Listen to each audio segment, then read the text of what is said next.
السلام عليكم ورحمة الله تعالى وبركاته. كي دايرين؟ لاباس عليكم بخير؟ نتمنى تكونوا كاملين في صحة جيدة وفي أحسن الأحوال يا ربي. يا ربي ترحمنا برحمتك يا أرحم الراحمين. الصبر كرم الله لا يتأخر، وإنما يأتي في الوقت المناسب، وما كان ربك نسيا. نحن لا ندري في أي أرض ولا أي قلب ولا أي قرار هو خير لنا، لكننا نوقن وندرك أن الخير فيما اختاره الله لنا. سلمنا لك زمام أمورنا، فاكفينا يا رب شر ما يكون قبل أن يكون. اليوم إن شاء الله بإذن الله تعالى فتنقول للناس القدام مرحبا وألف مرحبا والدار داركم، وتنقول للناس جدد مرحبا بكم وألف مرحبا بكم والدار داركم وبلا بكم القناة ما تزيدش القدام.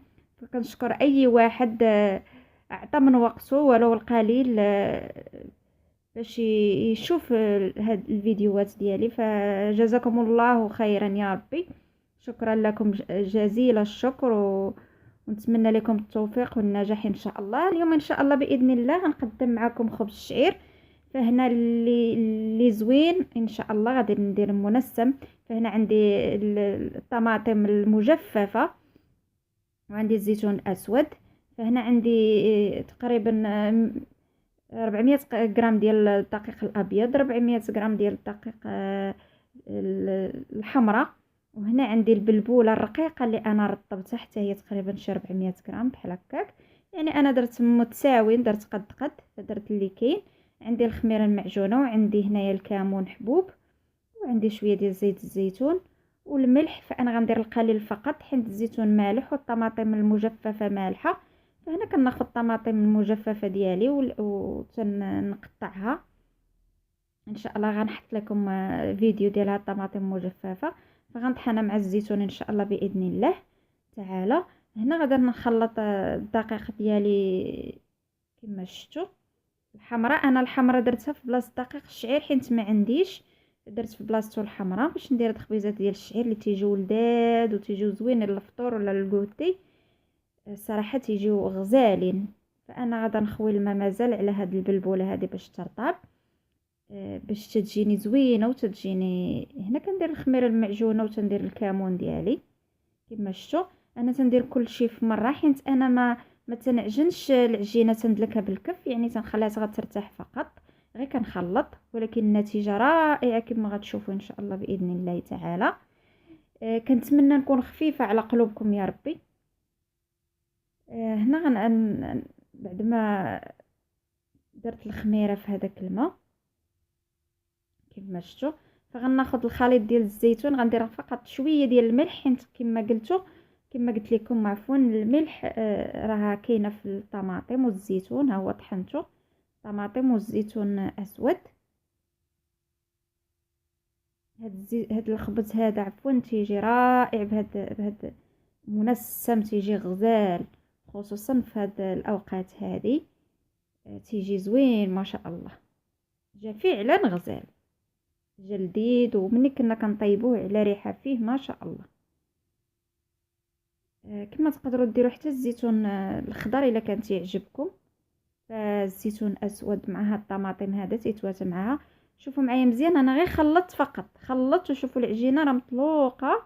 شوف حين خاصنا نطلقوها شويه من بعد راها غادا تبدا تشرب لينا هذيك البلبوله ديالنا وداكشي. فتندهنوا لها الوجه ديالها بالزيت ومن بعد غنرجعوا نديروا هاد العمليه هذه شي 4 المرات ولا 5. قد ما درنا هاد العمليه قد ما تجينا النتيجه زوينه. بهذه الطريقه هذه كما نخليها ترتاح 10 15 دقيقه ونعاود نرجع ليها. دائما تندهن لها الوجه بالزيت. فإلا كنتو غتعجنوا في العجانه تقدروا ديروا واحد 4 المعالق حتى 5 ديال الزيت الزيتون في العجين. انا فقط كندخلها. شوفوا معايا العجينه كي ولات مطاطيه بحال الاستيك. شوفوا كي ولات وعاطيه الطوع. باش تنخدموا عده مرات ما تبقاش تلصق. شوفوا ما شاء الله كيف كتولي هاد العجينه بحال ديال السفنج. هذا علاش تتعطينا زوينه. شوفوا معايا العجينه خليتها عاوتاني ارتاحت. انا غنبدا ندير ان شاء الله كويرات. فالكويرات تيبقاو على حساب كل واحد وكيفاش بغاهم. هذه بالبوله رقيقه باش غادي نقرص ان شاء الله باذن الله تعالى. فتنقرص كما شفتوا بهذا كندير كويرات. انا بغيت نديرهم غير صغار كما شفتوا، فتقدروا ديروا الحجم اللي بغيتو نتوما.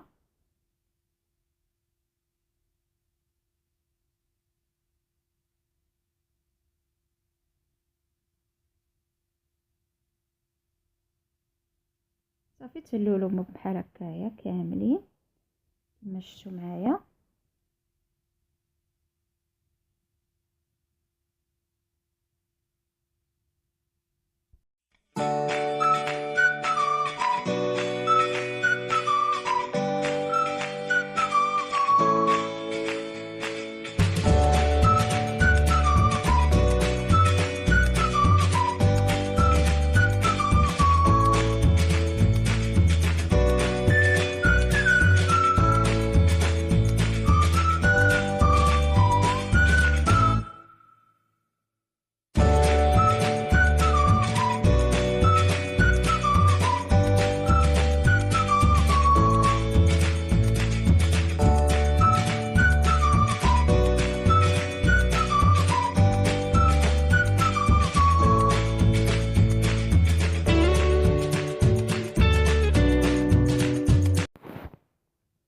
من بعد خليت واحد 10 ديال الدقائق ارتاحت لي هاد العجينه. شوفوا معايا هاد القنينات راه عندي سنه ونصف هما عندي.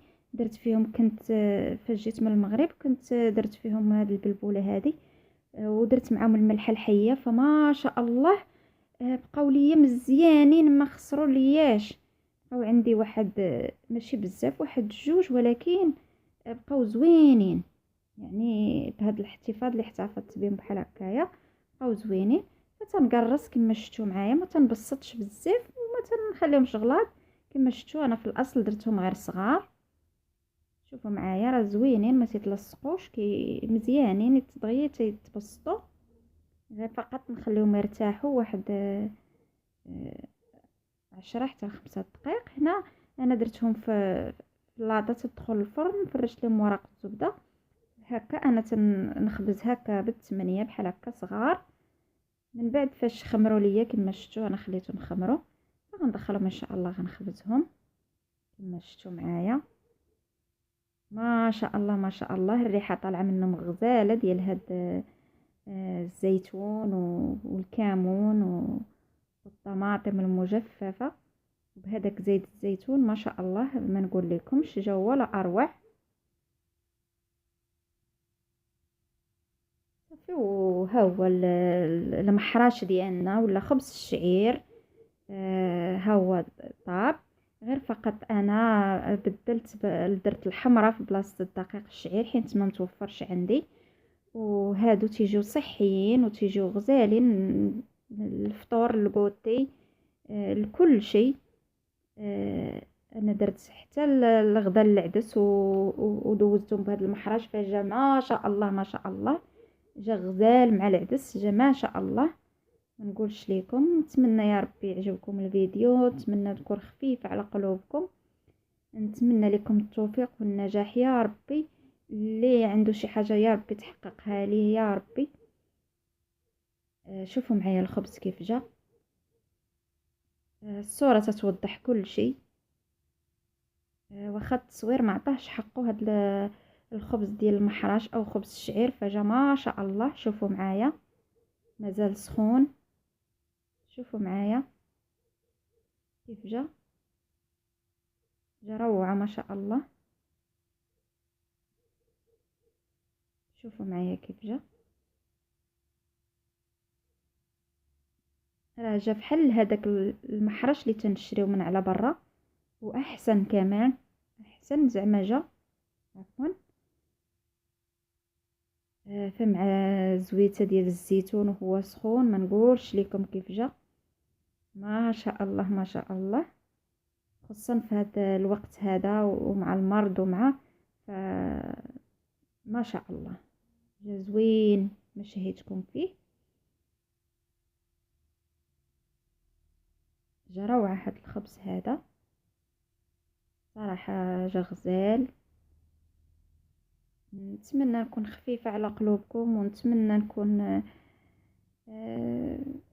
يعجبكم هذا الفيديو يا ربي. شوفوا معايا الخبز، شوفوا كيف كيجي رطب، ما شاء الله كيجي ما شاء الله. يا ربي ديمها نعمة واحفظها من الزوال على الجميع يا ربي. إلى اللقاء.